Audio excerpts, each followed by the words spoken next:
इस वीडियो से हम उदारवाद के बारे में जानेंगे। आइए यहाँ पर देखिए, उदारवाद शब्द अंग्रेजी भाषा के लिबरलिज्म का हिंदी अनुवाद है। दोस्तों, ये जो शब्द है उदारवाद, ठीक है, ये शब्द अंग्रेजी भाषा का एक शब्द है लिबरलिज्म, ठीक है। इसी शब्द का हिंदी अनुवाद है उदारवाद। देखिए यहाँ पर, यह एक ऐसी विचारधारा है। सबसे पहले आपको पता चल गया, ये जो उदारवाद है, ये उदारवाद एक विचारधारा है, मतलब एक सोच है, ठीक है। तो उदारवाद एक ऐसी विचारधारा है जो सत्ता के केंद्रीयकरण का प्रतिनिधित्व करने वाली किसी भी व्यवस्था का विरोध करता है। दोस्तों, ये जो विचारधारा है उदारवाद की, ये जो विचारधारा है उदारवाद की, ये विचारधारा जो है सत्ता के केंद्रीयकरण का प्रतिनिधित्व करने वाली अगर कोई व्यवस्था है तो उस व्यवस्था का विरोध करता है। मतलब ये कि सत्ता पर किसी एक आदमी का हक नहीं होना चाहिए। मतलब अगर कोई व्यक्ति सत्ता में बैठकर वो चाहता है कि हम जो बोलें सब लोग वही करें, हम जो चाहें सब लोग वही करें, तो उदारवाद जो है इस व्यवस्था का विरोध करता है। कहता है नहीं, ऐसा बिल्कुल नहीं, लोग स्वतंत्र हैं, वो अपनी मर्जी से अपना काम करेंगे, ठीक है। यहाँ पर देखिए, तथा व्यक्ति की स्वतंत्रता का जीवन के प्रत्येक क्षेत्र में समर्थन करता है। सबसे पहले आपको क्या पता चल गया कि उदारवाद जो है ये सत्ता का जो प्रतिनिधित्व करने वाली, मतलब सत्ता के केंद्रीकरण का प्रतिनिधित्व करने वाली व्यवस्था का विरोध करता है। साथ साथ एक बात को और ध्यान में रखिए कि व्यक्ति की स्वतंत्रता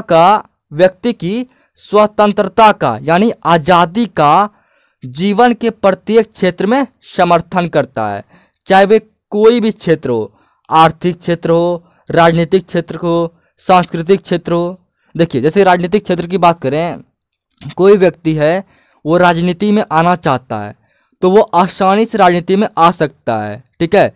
अगर जैसे आर्थिक क्षेत्र की बात करते हैं, कोई व्यक्ति चाहता है हम बहुत सब संपत्ति इकट्ठा कर लें, तो उसके पास आज़ादी है, ठीक है। वो विचार देखिए, ये जो है उदारवाद, इसका जो विचारधारा ये कहता है कि व्यक्ति अपनी मर्जी से जितनी चाहे उतनी संपत्ति बना सकता है। मतलब एक बात को याद रखिए कि ये जो विचारधारा है उदारवाद, इसकी विचारधारा व्यक्ति की स्वतंत्रता का, व्यक्ति की आज़ादी का यानी स्वतंत्रता का जीवन के प्रत्येक क्षेत्र में यानी कि हर एक क्षेत्र में समर्थन करता है।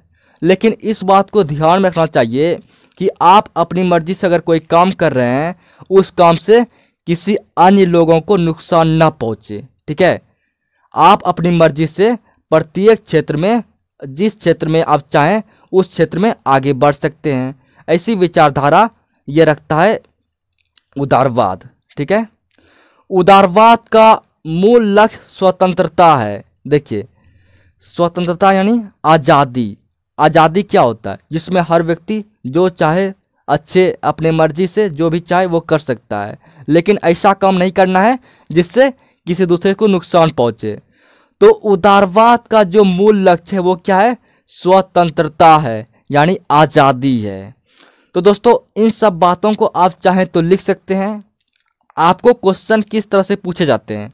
आपको पूछ देगा उदारवाद क्या है, या फिर उदारवाद किसे कहते हैं, या फिर उदारवाद क्या होता है, या फिर उदारवाद का क्या अर्थ है, या फिर उदारवाद से आप क्या समझते हैं। तो इन सब का जो आंसर है ये ही होगा, ठीक है। देखिए, एग्जामिनर करता क्या है कि क्वेश्चन के कुछ शब्दों में बदलाव कर देता है।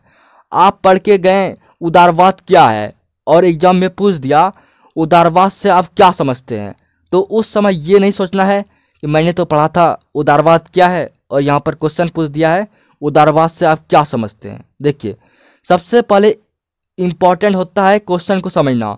मेन बात पर फोकस कीजिए और क्वेश्चन का आंसर आप दे दीजिए, ठीक है। इसलिए क्वेश्चन को समझिए और आंसर को लिख दीजिए। Thank you.